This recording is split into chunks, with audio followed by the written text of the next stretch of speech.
7 days, 2 4-year-olds, one city that never slows down. Here's how we explored London with twins, fueled by coffee, packed with real ideas for what little kids can actually do, and a whole lot of useful advices for parents too.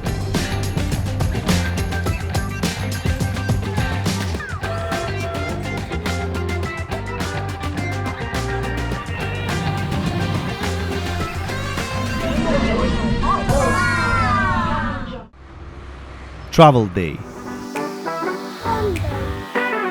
Always a mix of excitement and chaos. Packing for 4 means double the clothes, double the snacks, and somehow never enough space. Flight time will be 2 hours and 40 minutes.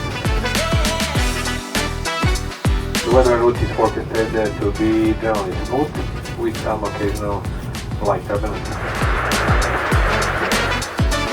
Landing in London. So excited.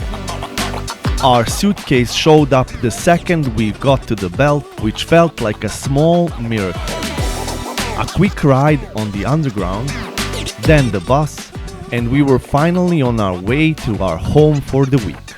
The place was bright, family-friendly, 2 spacious bedrooms, and 2 bathrooms, a true lifesaver when traveling with kids. There was even a big terrace we barely had time to enjoy. London had far too many adventures waiting outside. Just around the corner, we found a family-run Italian restaurant that instantly became our favorite meal of the entire trip. 10 out of 10 family approval. Next stop, the home of their favorite sweets. Followed by a visit to the legendary Hamleys. 7 floors of pure magic, and quite the crowd. The boys were in heaven, truly. There isn't a toy on earth you can't find there. By that point, we were completely exhausted. Time to head home, recharge, and get ready for another big London day. Our first full day in London started with a visit to the park just around the corner. These smaller, less touristy parks make you feel like part of the neighborhood. If you are still not subscribed to our channel, please do it now. It means a lot to us. After that, we jumped on the red double-decker bus and made our way to the Princess Diana Memorial Playground. A gated park designed just for families. It's calm, safe, and full of things to climb and explore. And once the boys find out the big pirate ship was inspired by Peter Pan, there was no chance we were leaving anytime soon. This park is part of Hyde Park, one of the largest and most famous parks in London, covering over 140 hectares of land. It's where people come to walk, breathe, and enjoy nature, right in the heart of the city. To the boys' absolute delight, we found the statue of Peter Pan, tucked away near the Italian gardens. Fun fact, the statue was placed there overnight in 1912 by author G.M. Barrie himself, so that children could wake up and believe it had appeared by magic. London is a huge city, so using the tube is pretty much essential. You can pay with any contactless card or your phone, or get an Oyster card if you prefer. The great thing about the pay-as-you-go system is that there's a daily and weekly fare cap depending on the zones you travel in. Since weekly caps reset every Monday, and we started our trip on a Wednesday, we decided to go with the Oyster card and add a weekly travel card. The easiest way to move around the city with kids.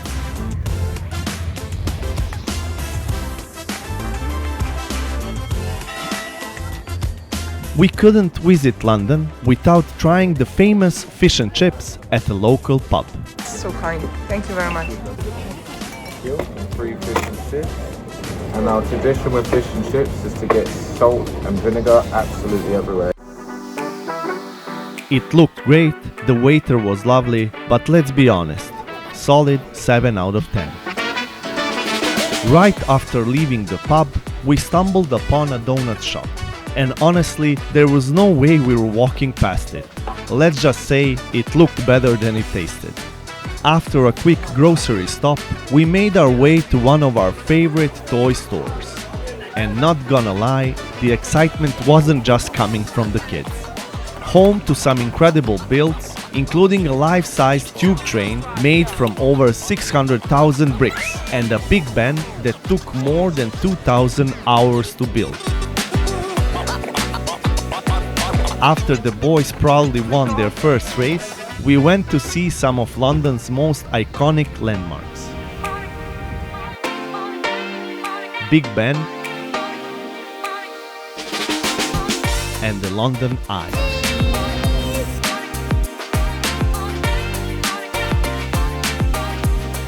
All of that was on the way to our first museum visit of the trip.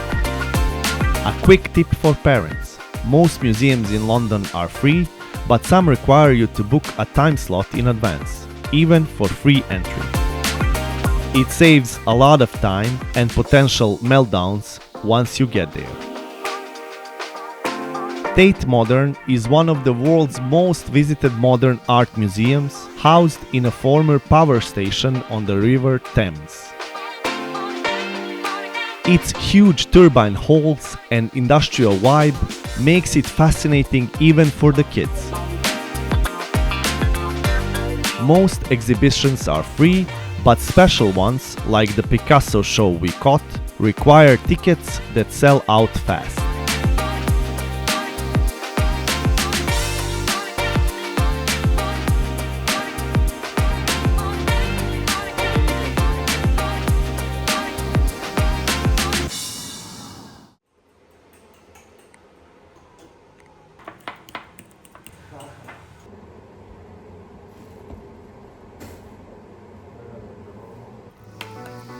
The next day was supposed to be all about fun. A trip to Chessington theme park, something the boys had been looking forward to the most. But London weather had other plans. Most trains were cancelled, so we called the park's customer service and easily changed our tickets for the next day. With our plans suddenly changing, we decided to spend the day in South Kensington, exploring 3 of London's most famous museums. First on our list was the Victoria and Albert Museum, or simply the V&A. With over 2.5 million objects, from royal gowns to movie costumes, there's something for everyone. And the best part, it's completely free. Next was the Science Museum, interesting for our boys, but we felt it could use a bit more interactivity for younger kids. We've seen a great example of that in the Science Museum in Copenhagen, which really sets the bar high for hands-on experiences.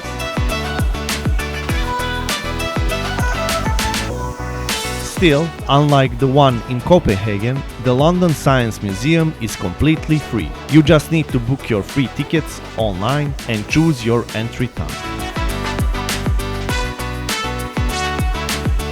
We just felt this museum was better suited for school-age kids who can explore and understand more of what it offers.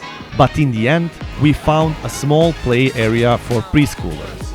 And that's where the real fun began.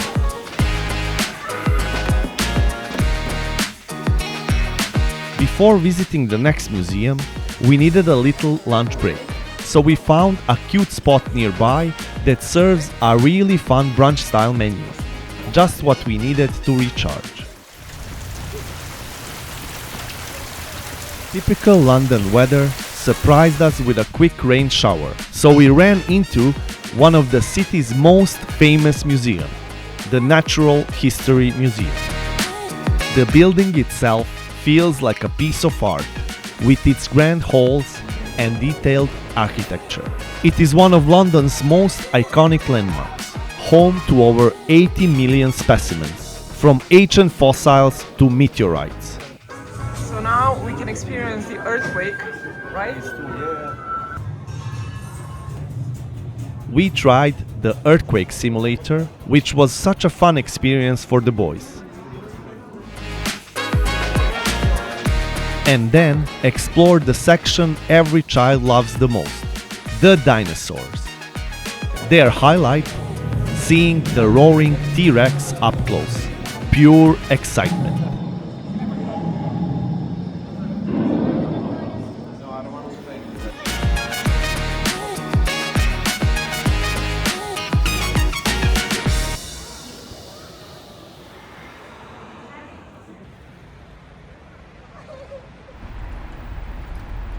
After getting new sneakers, a must for walking kilometers across London, and picking up my Amazon delivery, dinner was ready.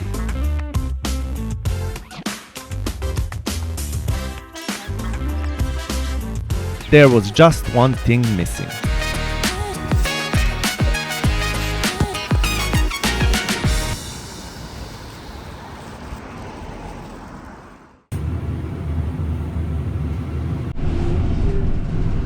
Oxford Gardens. It was a beautiful sunny morning, perfect for our rescheduled visit to the theme park. But before that, I had a little surprise for Nina and the boys, a visit to Sky Garden. By pure coincidence, it turned out to be both our 10th anniversary of the day we met and Sky Garden's 10th anniversary. A pretty special overlap. From up here, you can see nearly all of London's landmarks, from the Shard to St. Paul's Cathedral, completely free of charge. It is important to know that free tickets can only be booked exactly 3 weeks before your visit, so plan ahead.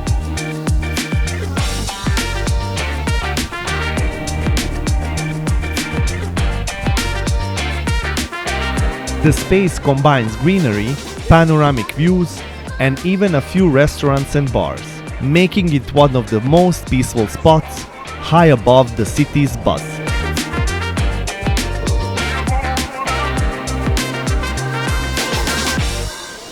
Coffee first, always. We grabbed our usual from the self-service machine. Honestly, we loved it so much that it became our little London ritual.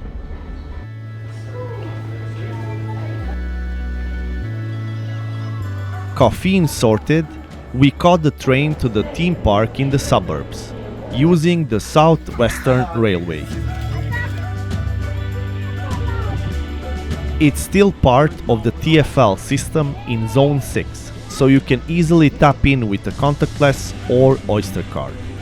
Once you arrive at Chessington South Station, it's about a 10 to 15 minute walk to the entrance of the theme park. You can buy tickets online, and we found a special preschooler package for one adult and a child under 4, which turned out to be a really great deal. Chessington World of Adventures is one of the UK's oldest theme parks. It actually started as a zoo back in 1931, long before the roller coasters arrived.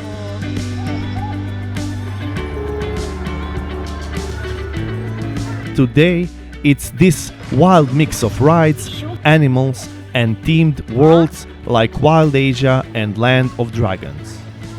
The boys absolutely loved the park, and when they saw there's a Paw Patrol area, they couldn't believe it.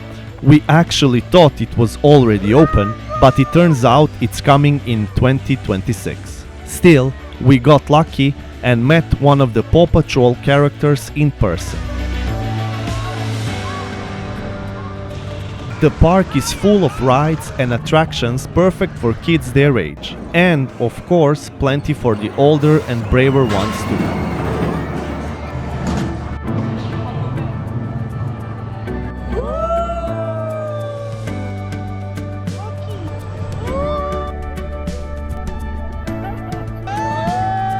After a fun little boat ride, we took a lunch break to recharge and get ready for more adventures in this beautiful park. While the boys were busy playing in one of the many play areas, I decided to try the park's scariest ride. Filming wasn't allowed, but let's just say it's been named the scariest one for a reason.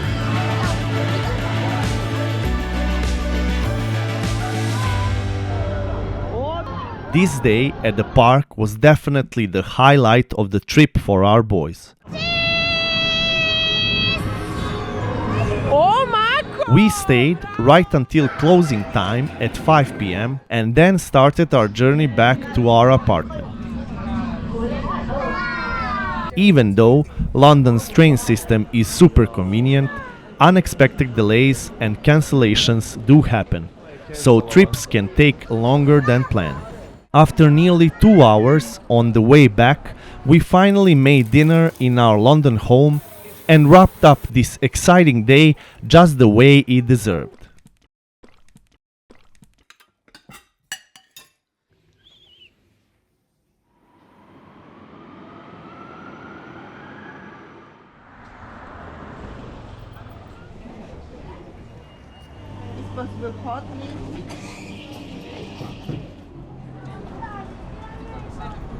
The next day was reserved for a visit to the Transport Museum, located in the popular Covent Garden area. The London Transport Museum is one of those spots that makes everyone happy, parents included. It tells the story of how London's transport system came to life, from the very first horse-drawn buses to today's iconic Underground. Adults need an annual ticket, which you can grab online or right at the entrance, while kids under 17 get in for free.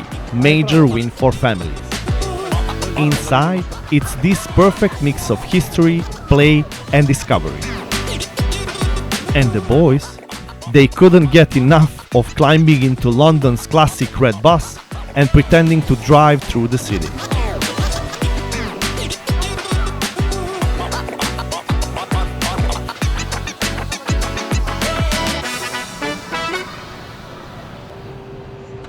After some fun at the museum, we headed to Covent Garden, the perfect spot for little ones to soak up the city's spirit.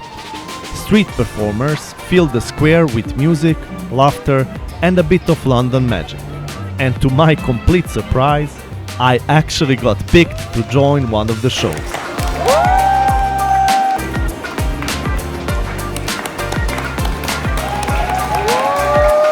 For lunch, we decided to head to one of our favorite spots, Portobello Road Market, to try some new and interesting restaurants.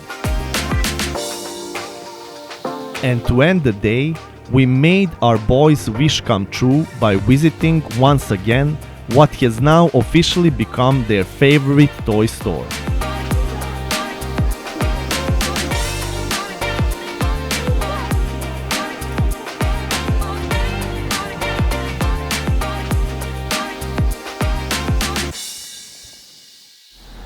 On our 5th day, our good friend joined us and we set off to explore Holland Park, a true hidden gem in Notting Hill. It's not just another green space. It's a mix of landscaped gardens, peacocks wandering freely, and one of the most thoughtfully designed adventure playgrounds in London. The equipment here actually challenges kids, climbing towers, zip lines, and balance trails built for their age group, all safely enclosed within nature. It's the kind of park that makes you wish every city had something like it. For lunch, we treated ourselves to a classic Sunday roast at a charming spot just around the corner from Holland Park. The kind of cozy place that makes you feel like a local. And to Nina's absolute joy, we finally tracked down the iconic colorful houses from the movie Notting Hill. Let's just say the camera roll got very full. When we got off the tube at one of the central stations, we stumbled upon this small street animation performance. The kind of unexpected little moment that makes London feel so alive. The boys stood there completely mesmerized, and honestly, so did we.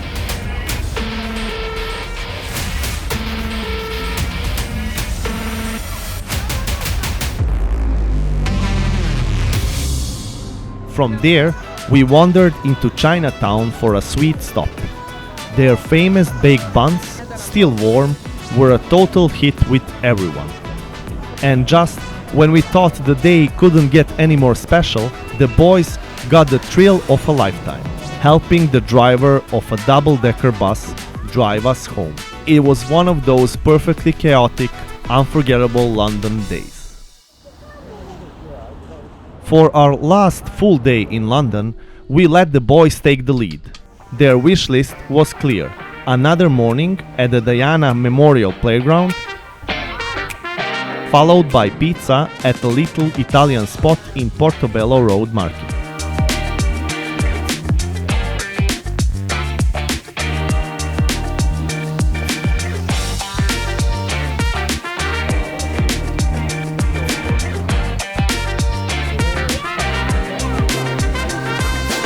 On the way to Holland Park for one final round of adventure, we spotted a fire truck, and that instantly became the highlight of the day.